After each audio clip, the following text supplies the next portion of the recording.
clean energy, clean water, and healthy housing programs, particularly in affordable housing and low-income communities. So that's sort of where I come from and what I know most about. And I'll just take us through an overview of the energy efficiency policies, really the two biggest energy efficiency policies that are going in Illinois right now. So let's see here. Ah, lovely. So great. Is my slide changing working? Excellent. Okay, cool.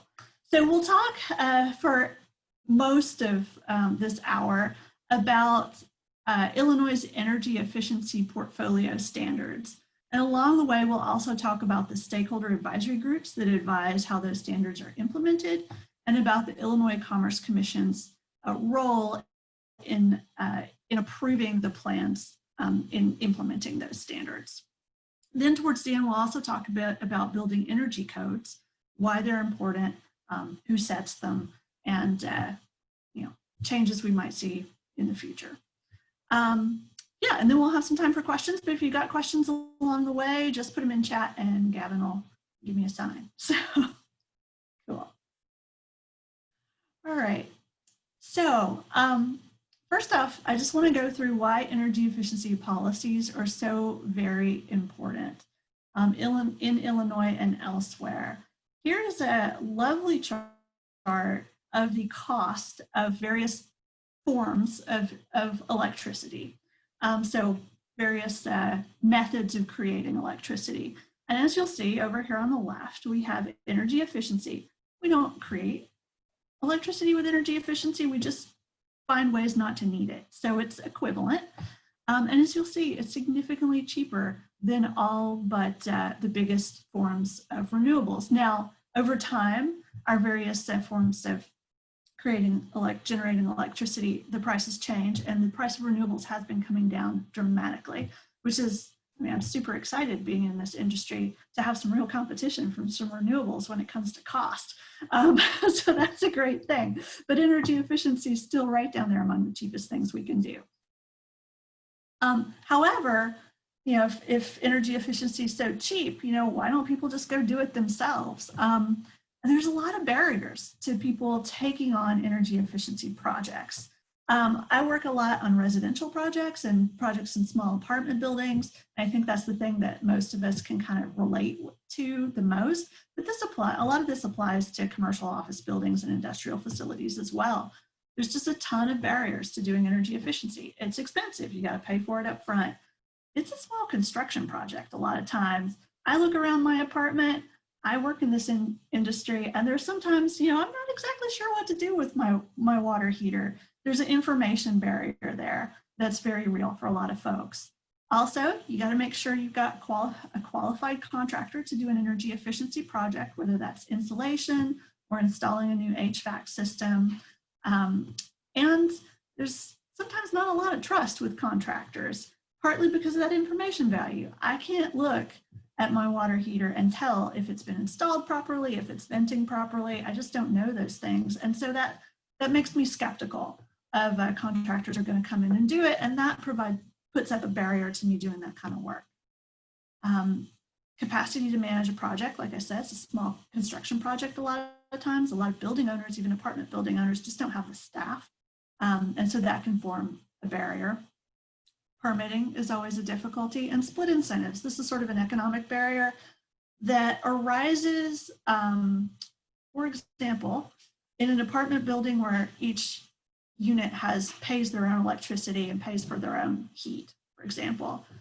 It's the tenant who bears the cost of using the electricity, but it's the landlord who's put in the equipment to start with. So that can create a very real problem. In a lot of ways, we're lucky here in the Chicago area in that we have a lot of centrally heated buildings where the landlord does pay that bill.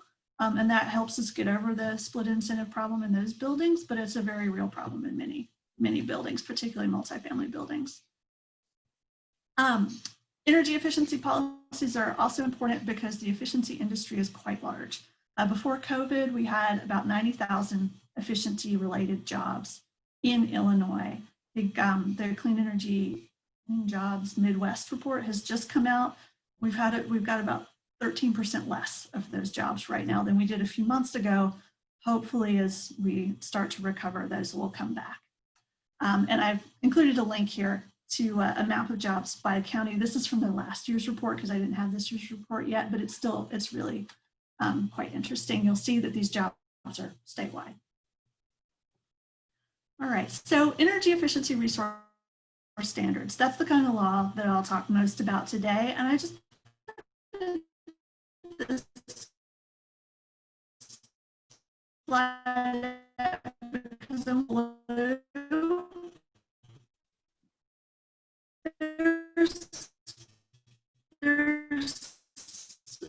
And I think you're breaking up a little bit, unfortunately. Standard in the state.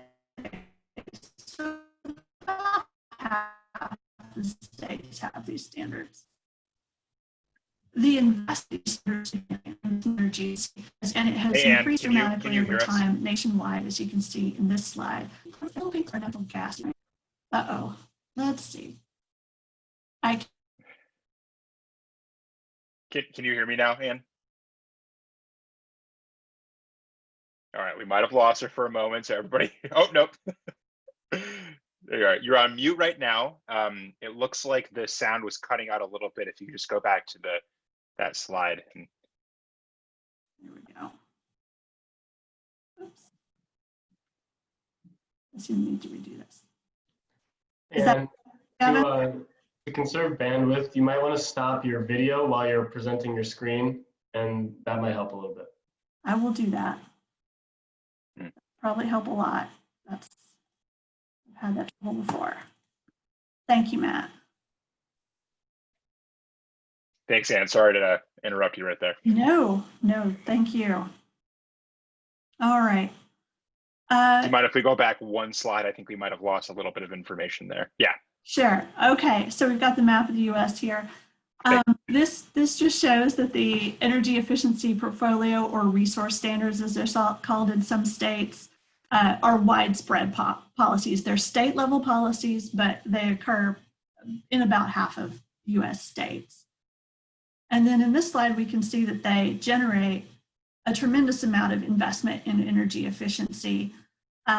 These are about $8 billion in 2018. In fact, the vast majority of that is in electricity, although there is lots of opportunity for energy efficiency that aims at natural gas as well. And in the Midwest, we can see that these energy efficiency resource standards, or portfolio standards, that is the kind of policy that is driving most of the savings from energy efficiency. These dark blue bands over here on the right are states that have those kinds of policies in place, and the other states have a different sort of policy called an integrated resource plan. So an efficiency portfolio standard really does a great job of driving investment. This is a slide from the Midwest Energy Efficiency Alliance, who is a wonderful resource. They're based here in Chicago, and they work across, I believe, a 13 or 14 state territory around the Midwest. But this slide really shows, down here on the horizontal axis, you can see there's a year when your efficiency resource standard was adopted, and it's really showing the investment in various states. There's standards were adopted in different years, but this sort of normalizes that. So you can see how things might be cooking along. They might be doing some energy efficiency before they adopt the standard, but after they adopt the standard, that investment really takes off. I think that just shows that there's an important role for this particular kind of policy, which we have here in Illinois. So move on to talk about how this thing works. Energy efficiency portfolio standards, which is what we call it in Illinois, resource standards in other states, they're pretty simple in a sense, in that they require utilities, electric or natural gas utilities, to administer energy efficiency programs. They set a small charge on the utility bill to pay for it. They set targets for savings from those programs to ensure that that money being collected from customers is used in an effective manner. They have cost effectiveness tests that ensure that the programs are good value for customers individually, so that essentially these are tests that show that the program is saving more money than you're spending on it. And these tests can be they're extremely detailed and constantly evolving to handle new market conditions. An efficiency portfolio standard might include as well a cap on the total amount of money that can be spent on these programs. And it might include a utility profit incentive, but certainly across states, not every utility portfolio standard includes those types of terms. I'll get into a little more detail about those terms, but I wanted to talk about the process of how these things are administered as well. And these are terms that are included, provisions that are included in statute. The statute sets saving targets and cost caps. In Illinois, we have a cost cap for the programs and some basic outlines of how the money's to be used, as well as some cost effectiveness standards.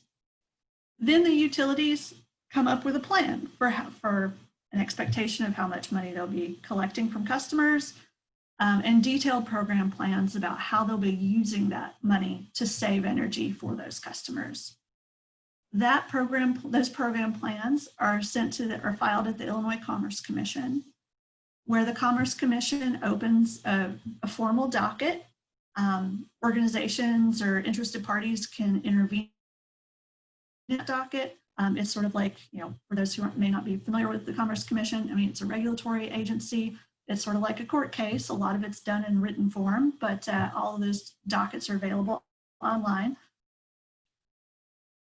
Once the docket is completed, if the ICC has approved the program plan, then the utility starts to implement that plan. A lot of times there'll be a wide variety of programs for commercial customers, there could be programs for industrial customers, there'll be programs for all types of residential customers, different types of programs. So they may contract with companies that run these programs for them to make it a bit easier. So they'll implement these programs. There is a forum for ongoing stakeholder input into the program. So the utilities will come to this forum, which meets at least quarterly and often monthly or more often for specific issues. It's called the Illinois Energy Efficiency Stakeholder Advisory Group. It is an open group. It does include some regulatory staffers from the ICC. It includes the utilities program vendors, energy efficiency advocates and environmental advocates and others. And so they're constantly talking about the programs and how to make them work better. We also have separate stakeholder advisory groups for what was called the income qualified program. So the programs that specifically target low income communities. There's one for Northern Illinois, there's one for Southern Illinois. So those are constantly happening. We have ongoing reporting and cost recovery by the utility, which all goes through the regulatory agency. And then every 4 years, we start over with higher savings, higher targets that are in statute and new plans. So I've added some links here to the parts of the Public Utilities Act that include the efficiency portfolio standards. I want to talk a little bit more about the terms that are in the standards. The savings targets are particularly important. They ramp up over time. Historically, we've used sort of one measure of savings that was an average of some previous years' use. Unfortunately, we found that measure of savings really gave an incentive towards sort of short-term thinking in these programs, and so many energy efficiency measures are really long-term measures. Insulation will save you energy for 20 years or more. So we've changed in the Future Energy Jobs Act, which was passed in December of 2016. We changed the way that those savings were calculated to something called Cumulative Persistent Annual Savings, CPAS, which gives a much more holistic view of savings and incentivizes long-term thinking in those efficiency programs. That seems to have been successful, and that we're seeing slightly different kinds of programs now and more investment in long-term measures. There are spending guidelines within any efficiency resource standard, and certainly within Illinois. They divide the program up, the money that's collected and the money that's spent up between commercial, industrial, and residential sectors. And they also, the spending guidelines may target certain spending to, for example, in ours, we have target minimums for how much must be spent on programs that target low-income households. We have a certain percentage that must be spent on the public sector and on public housing, just to make sure, particularly that sectors that are, for whatever reason, have been historically felt to be more difficult to serve, get their fair share of these programs. The laws also include terms to guide implementation of the programs, such as a focus on building shell measures. They might, things like insulation and air sealing, for example. And they might allow, our electric utilities, for example, are allowed to claim savings from things that save natural gas. So there might be terms like that. They include a cost recovery mechanism. Our electric utilities currently have an incentive mechanism that gives them a profit incentive to do energy efficiency. Those can be structured in many, many different ways, and it's very important to be careful how you structure that so that you're giving the utility, the right incentives, but also, that money's coming from customers, so you have to be very careful with those. However, the American Council for an Energy Efficient Economy, who's one of the nationwide experts and advocates on energy efficiency, several years ago did a study that really showed that states that have some sort of incentive mechanism there tend to have a lot more savings than states that don't. It just sort of seems to change the attitude towards energy efficiency. However, one needs to be very careful with those. Cost caps are also a big and important part of energy efficiency legislation statute. And they're important for a couple of reasons. On the one hand, and I feel kind of torn about these, frankly. On the one hand, as a political matter, they can be absolutely essential. Elected officials are at risk if they vote for an energy efficiency portfolio standard that raises costs on customers. They are at risk of being accused of voting for a rate hike, even though those programs may save customers far more money than they ever spent on them. Nonetheless, that is a very real political risk for elected officials, and so cost caps can help manage that political risk. It also manage the financial risk of possibly having a utility someday who doesn't care about efficiency, spends a lot of money but doesn't get much savings. So that's important. On the other hand, putting a cost cap on an energy efficiency portfolio is a little bit also like if I were to give myself a very strict budget for the grocery store, but allow myself to spend all the money I want at a restaurant. I'm going to end up spending more money. Because energy efficiency is the cheapest resource, we want to spend as much on efficiency as necessary to get the optimal savings back. Finding that balance can be difficult. There's a lot of variables that go into that. Every efficiency resource standard will also include a process for the regulatory filings, what those regulatory filings to implement that standard contain, and the approval criteria for your regulatory agency so they can tell when they should approve them and when they should send them back for revision. There are some terms that are particularly important in setting up these portfolio standards because they can reduce the investment in energy efficiency below optimal levels. And I've just listed a whole bunch of them here. But I think in the interest of time, I've talked about a few of these already. I'll just pick a few. Gas efficiency portfolio standards. Some states don't have gas EAPs for some reason. And they are often much, much smaller than the electric efficiency portfolio standards. In some cases, there's some reasoning behind that. You typically don't have as many gas appliances in your home, for example, and therefore not as many opportunities to save gas as you might electric. However, I think nationwide gas efficiency portfolio standards do tend to be undersized versus what the potential for savings could be. Another thing I think of interest would be that sometimes industrial customers are exempted. That is true in Illinois. Also, of the focus on cost and cost effectiveness tests, they're certainly extremely important to make sure that we've got effective policies. But sometimes cost effectiveness tests can be lopsided. We're extremely good at measuring costs. It's easy for us to measure costs. Measuring the benefits of energy efficiency is much more difficult, and sometimes we don't get them all. So I think that's an important thing to watch out for. So all of these terms come together to create a set of policies that generate programs, and some of the most common of those programs are rebates. If you go to somewhere to buy an appliance and there's a rebate on your Energy Star appliance, that's where this came from. If you go to Home Depot or elsewhere to buy an LED light bulb, a lot of times those light bulbs are a lot cheaper than the actual cost to Home Depot. There's a rebate involved there. You don't even see the rebate. It just goes straight to Home Depot.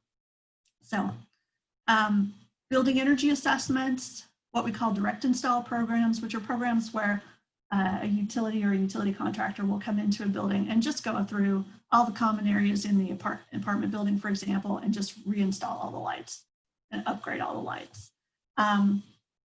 We've got comprehensive programs. Those are more custom programs where someone will come to your house and look around and figure out what needs to be done and give you estimates of how much it's going to cost and what your options are, and then we'll help you implement all of those changes over time. Those tend to be much more hand-holding and a lot more building shell measures like insulation and air sealing in those programs, which you can't just sort of show up and do in a day.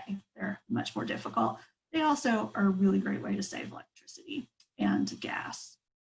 Okay, moving on. The Clean Energy Jobs Act, which was introduced in the past and will be again.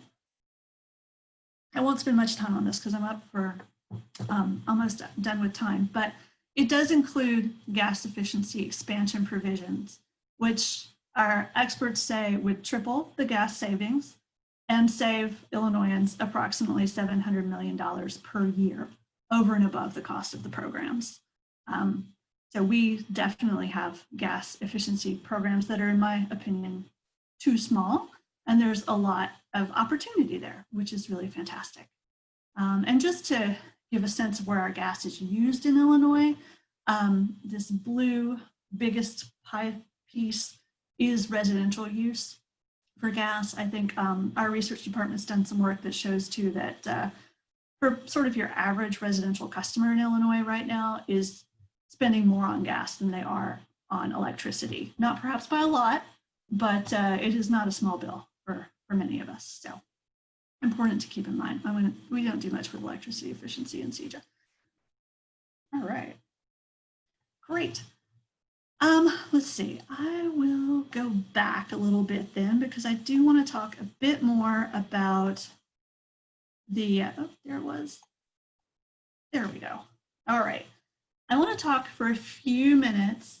Oh, I should check in with Gavin. Gavin, do we have any questions that I need to address now? We can take them at the end, Ann. So let's just let you flow and we'll take care of it later. Awesome. Thank you. Thank you. Great. I wanted to talk a little bit about the stakeholder advisory groups and also about the Illinois Commerce Commission's process for approving utility plans.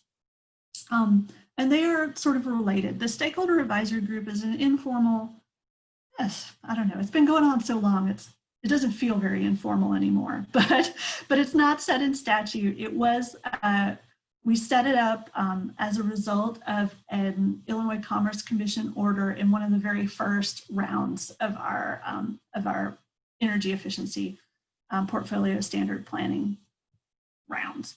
Sorry,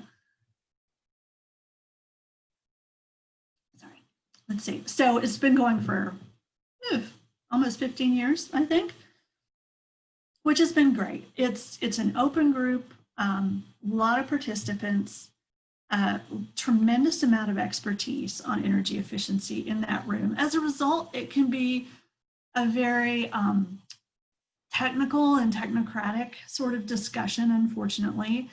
However, some of that is because, over the years, I guess you could say our problems have gotten classier and classier in that we've solved some of we've gotten better and better at running these programs, frankly. Some of the problems we had in the early years, we've solved them. And so, but also, there's certainly, I think, a need for more spaces where we can have discussions about these programs that aren't so technocratic. So we have the Stakeholder Advisory Group and its various subgroups. There's a professional moderator to that group. The regulator participates, which the regulatory staff participates, which is very helpful. And let's see, what else I want to say about that group. Yeah, and the things they talk about just sort of evolve based on current needs. There are also the two, one for Northern Illinois, one for Southern Illinois, in what we call the income qualified stakeholder advisory groups, which are particularly aimed at programs that serve environmental justice communities, low-income communities, communities of color. Those separate stakeholder advisory groups were set up by the Future Energy Jobs Act as an attempt to try to provide a space where we could get more community input on programs, particularly since the normal SAG, I shouldn't say the normal, the SAG that had previously been meeting had grown so technocratic. So those groups meet depending on what's going on between quarterly and monthly. If anyone on this call is interested in being connected to the facilitator of either of those sets of stakeholder input forum, please just drop me a note. I am happy to introduce you and to get you any information you need, because we need varied voices in those rooms, and we need all the expertise from, we need technical expertise, but we also need folks who are in community who, can tell us what they're seeing on the ground and what works and what doesn't. So the stakeholder advisory groups have a role in setting up the utilities program plans. At this point, we've gotten in such of a rhythm of every 4 years, the utility puts in new plans to meet its new higher savings targets that we start about a year and a half before those plans are due to the Regulatory Commission with getting stakeholder input into the plans.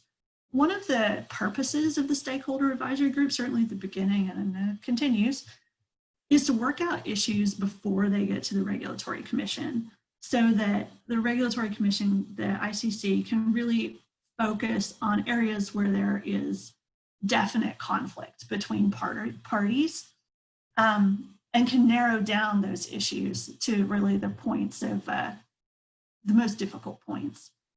So we reach a lot of consensus in the SAG, and people, by being able to get wide input, I think it improves the plans dramatically. I've, the last couple of cycles especially, just seen a tremendous amount of change in the plans between the times the first initial presentations were given to the SAG and the time they finally went to the ICC. And change for the better. So that process can be really important. The stakeholder advisory group is starting to consider what might be in the plans for 2022 that cover the years 2022 to 2025 right now. So if you're interested in input in that, let me know, and I will do my best to hook you up to that process. Once the program plans are ready and they are filed at the Commerce Commission, at that point, we usually have a lot of, certainly the small issues, folks have come to some sort of consensus, or they've worked out something that shows up in the plan that's filed at the Commerce Commission. And then it is, as I mentioned earlier, it's a, it's a regular ICC docket. Folks can intervene. It is not necessary to have an attorney to intervene in a docket at the Illinois Commerce Commission, although it can be quite helpful. So that does become a space that's a little difficult to enter, but there are folks, who are there pretty regularly. A lot of times, organizations who intervene in ICC proceedings will do so jointly with, or with partner. So like maybe 2 or 3 organizations will get together and be like the joint consumer advocates or something along those lines. So that's another option that can make that space a lot easier to participate in. Let's see. Yeah, I think pretty much every year that I've watched, or every time I've watched a set of utility plans go through the ICC, at some point, some of those issues do get settled before the end of the docket. And those that don't, the ICC makes definitive decisions on them. And then we can take those decisions forward and work them into program implementation. So if you're at all interested, I would highly recommend getting connected to one of the stakeholder advisory group processes, or just staying in touch with folks who are there every time. It can be kind of time consuming, so just staying in touch with folks who participate there can be helpful. But I think that is all I want to say about those processes. And so we could move on to building codes. That sounds good. Yes, here we go. All right. So building codes, and particularly what's called a building energy conservation code. This is a whole different set of policies that is also extremely effective at saving energy, both electricity and natural gas. In Illinois, we have a statewide building energy conservation code. It's set by the Capital Development Board. They set one for residential construction and one for commercial construction. Now, these codes apply to new buildings, which is great. We don't want to be building buildings that are already obsolete the minute that we open the front door. So they're very important for that. But most of our buildings that are currently, if you look out, I mean, I can look outside my window and happen to see a lot of other buildings. The vast majority of those buildings are going to still be here 50 years from now. So it's important that we also address existing buildings, which is one of the main goals of the energy efficiency portfolio standard programs that we just mentioned. But the building codes also do apply to major renovations, and they can be very helpful there as well when you're doing a big renovation to a building. Building codes are enforced at the local level by local code inspectors. So that's important to know. Local municipalities, enforcement, frankly, is a problem. Local municipalities don't have a ton of resources to spend on building inspectors generally, and building inspectors, to the extent they have to prioritize their work, they often prioritize, understandably, things like fire code and plumbing code and things that directly affect safety, or felt to more directly affect it than energy efficiency. So compliance is a struggle, but it does happen. And there are programs that can improve compliance rates as well. So in statute, I've included a link here to the Energy Efficient Building Act, which gives Capital Development Board the authority to set a statewide building code. And I've also included a link to Capital Development Board's page that links to further to the conservation code specifically.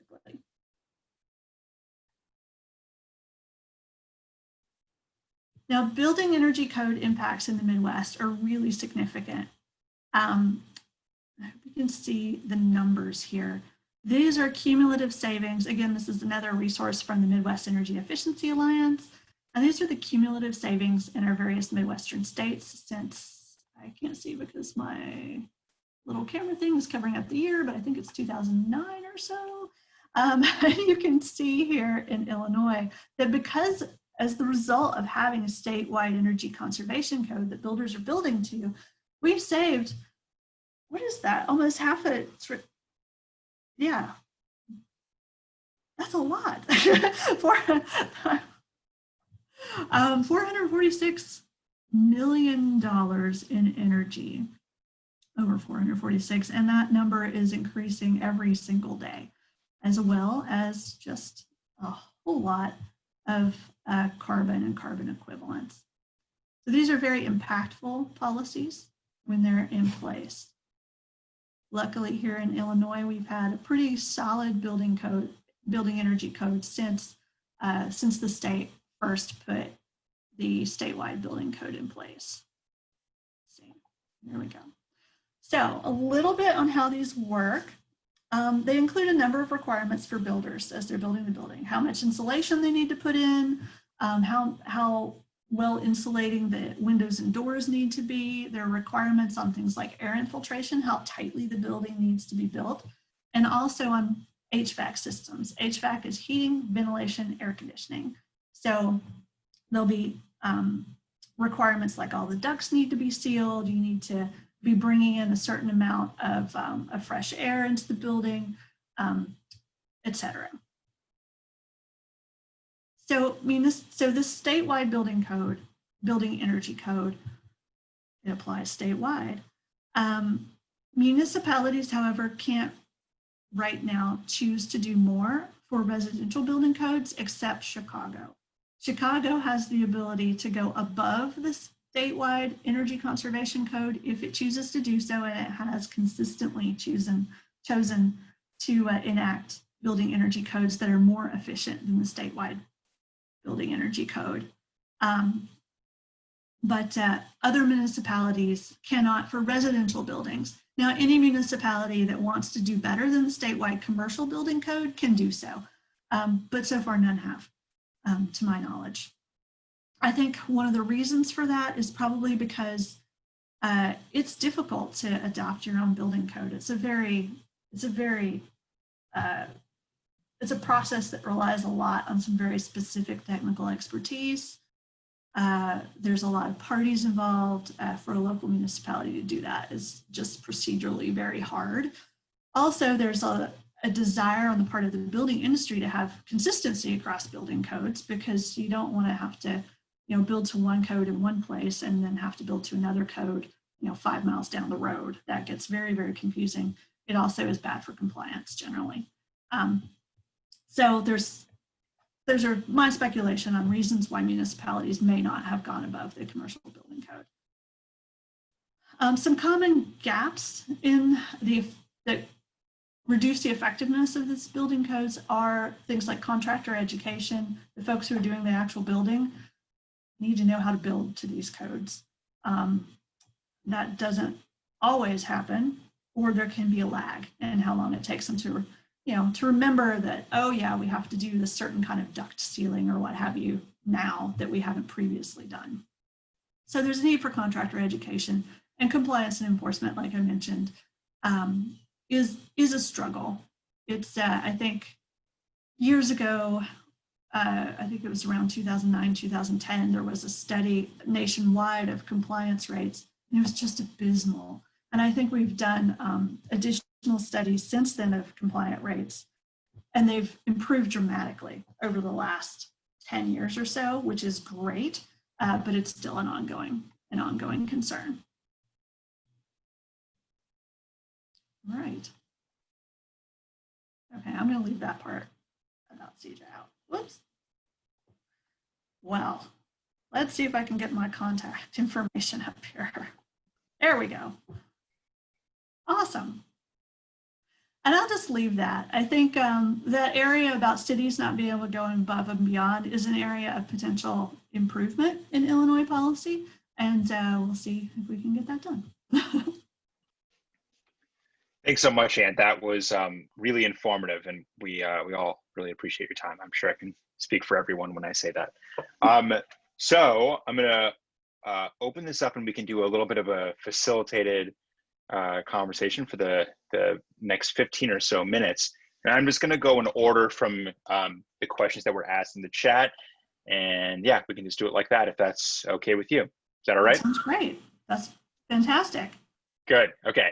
So somebody asked what the current savings targets and cost caps are in statute, like the actual numbers, I believe. Do you have that information on hand? I do not have that information in front of me. Okay. I believe the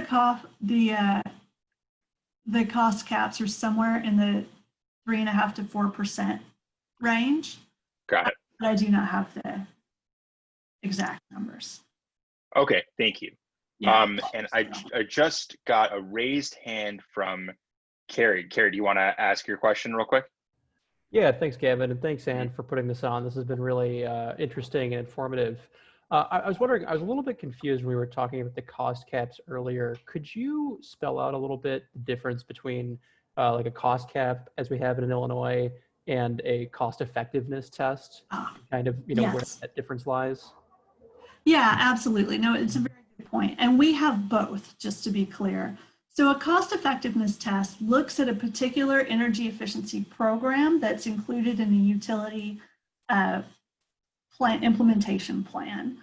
And so that would be like, for example, my organization administers a program that does energy efficiency retrofits in affordable small apartment buildings, for example. So you'd look at that program and would very carefully calculate how much it's saving, turn that into dollars, and then how much the program costs, turn that into dollars, and you get a cost effectiveness number, which needs to be over 1, generally. Yeah. So that's our cost effectiveness test. It's a very granular sort of test.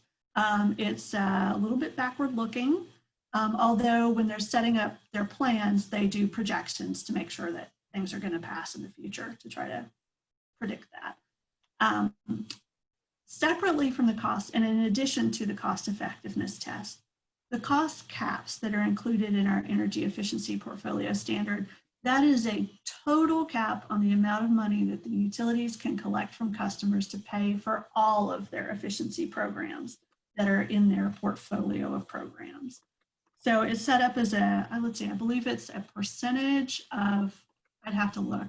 It's usually a percentage of revenue over a certain time frame. And that gives an absolute total cap on how much can be spent on energy efficiency by the utility, which is helpful in ensuring that we've got a sense of how big the programs are and how much of that money is going towards things that actually save a lot of energy. Does that help? Yep. Okay. Definitely. Thank you. Thank you. All right, so for the second question, I apologize for going out of order there. I just saw the hand raised and I jumped on it. So regarding the lack of enforcement, which I believe this question was referring to, is part of the issue that local building inspectors lack knowledge of the efficiency codes and their structure? Well, I'm not certain. I think certainly as efficiency building codes change, and they change every 3 or 4 years, there's always going to be a need for the local inspector to re-educate themselves on what's in this code. And so that's something they'll have to spend time on as a for a local municipality. But I think a bigger problem is that, there are only a few inspectors, and they're professional inspectors. They're accustomed to having to re-educate themselves regarding all the codes that change regularly. The bigger difficulty is that there are thousands and thousands and thousands of contractors who at variety of levels of skill and with a variety of levels of resources to put towards training. And it may be hard for some of them to get access to training that's accessible to them, either geographically or online, or just to have the time to do it when they're trying to scrape together a living. So I think that's probably the area where it's more difficult, is with contractors. Yeah. That makes sense. So another question, is Elevate specifically working on building electrification as an efficiency strategy? Like, for example, replacing propane, heating oil and gas, electricity for space and water heating. And if so, are heat pumps and geothermal gaining any traction in the region? Yeah, and I don't have a ton of detail, but I'll try to give a general answer. Our organization runs a variety of energy efficiency programs, healthy housing programs, clean water programs. And so we do a lot of work with affordable housing owners and owners of small apartment buildings that are affordable, not necessarily just buildings that are owned by, for example, large affordable housing. We've got a lot of really great nonprofit owners in the area. So we work with owners at sort of all scales. And our mission as an organization, we're a nonprofit, mission-based nonprofit, is to help communities. Part of that mission is to help communities save money. There has been an improvement in the effectiveness of heat pump technology in cold climates like in Chicago. I grew up in the South. Everybody's got a heat pump down there. That's just how, because they work really effectively for cooling in a hot, humid climate. But up here, the technology has not been such that they were super, super helpful. But they have improved dramatically. It's been an incremental improvement, but over a good period of time. And so I think we are engaged in some pilots with, I don't know if I can say that, just because I don't know if it's absolutely true. So, but I know we're engaged in some pilots, or trying to do some pilots, or testing some things out with some building owners to see under what conditions that kind of technology might be helpful for the building owners that we work with. Right now, it's very much at the piloty, testy, outy stage, if that makes sense. Yeah, that's great. And Stephen, I see that you raised your hand. I'll get to you in a couple questions since we get through the other chats. But thank you for doing that.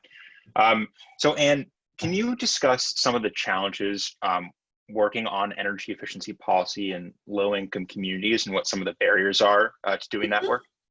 Yeah, absolutely. I think low-income communities face many of the same barriers that everyone else faces, but just that the scale is much larger.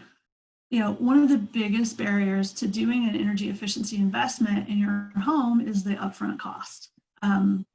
And so that, of course, is an enormous barrier for someone who doesn't have a lot of spare cash lying around. Things like rebates, for example, rebates work really great when you're buying a new refrigerator. If you can't buy a new refrigerator, they're pointless. They don't help you at all. So as a result, over time, utility programs have evolved to a wider set of programs to help out a wider group of people who are facing various circumstances financially.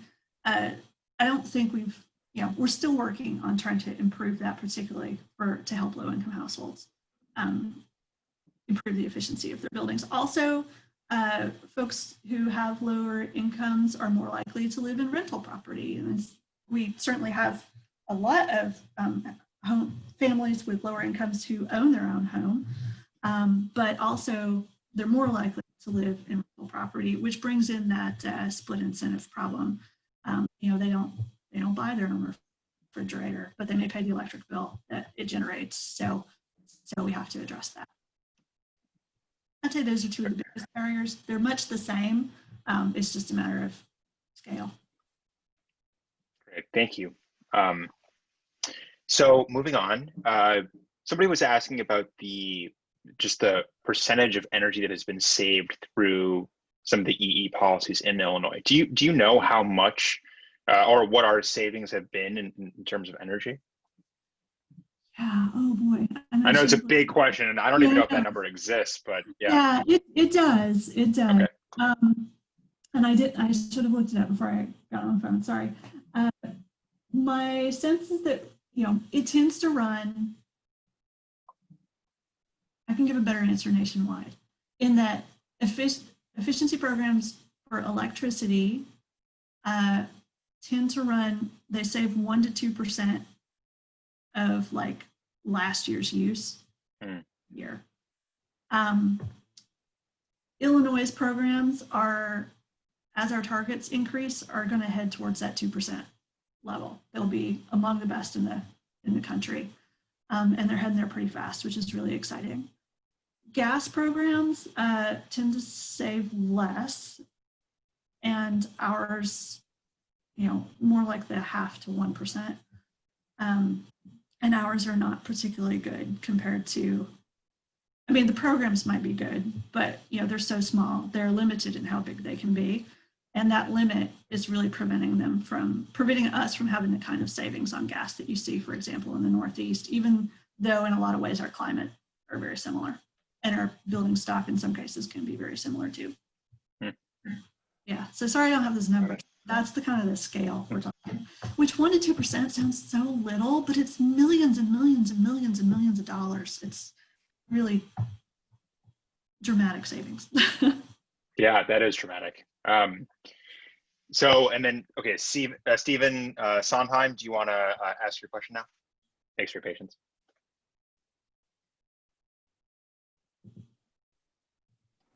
Okay, I'm off mute. Thank you. It's very informative. You're very comprehensive on stuff. And then I was going to ask a question about the amount of energy saved under efficiency. Is there a projection for what the CEJA bill will do? Because I understand there's much more in there. And I want to say that I was very involved with TVA. I'm from Memphis, Tennessee, for years. And we looked at their potential energy efficiency savings, and it was up to about 30% over a number of years. And TVA is so involved in nuclear that they chose to de-emphasize the energy efficiency. And they actually have, and many utilities have put up some blocks to it. They advertise against it. And it's not in their financial interest necessarily, but that's a bunch of questions. Is there more we could get? And are there barriers from vested interests that are getting in the way? Okay, thank you. Thank you. Yeah, no, that's an excellent question. And I'm probably only going to remember part of it. So if I come back and re-ask the part I forget. But yeah, there is, here in Illinois, on the electric side, we've got a restructured state. So our electric investor-owned utilities do not own generation, which is very helpful, I think, because they have less of a throughput incentive than in states where they own generation. So that really helps. I think we've also put in place some utility incentive mechanisms that have been largely effective. It's a different, our utilities, all of our utilities are different. They've got slightly different business models. They've got different interests. They got different populations. They're serving vastly different territories. So I don't know that there's one answer for all of them, but yeah, I think some of them are definitely more interested in energy efficiency than others. Some of them feel like they get more value from the relationship with the customer than others may feel. Of course, they have different customers, so they might be right. And I think it's something we always have to keep in mind is how do we align those incentives so that the utility finds that this is not only valuable, we know it's valuable to their customers, but they find it's valuable to them as a company as well, but in a way that doesn't cost us more money than we can bear. So it's a difficult balance, I think. But the fact that we're restructured on the electric side really does help. That's great. Thank you. So we have about 2 minutes left. So I don't know if we have time for another question necessarily, but I hope you all can join me in extending our thanks to Anne for taking time today to go through such a thorough presentation.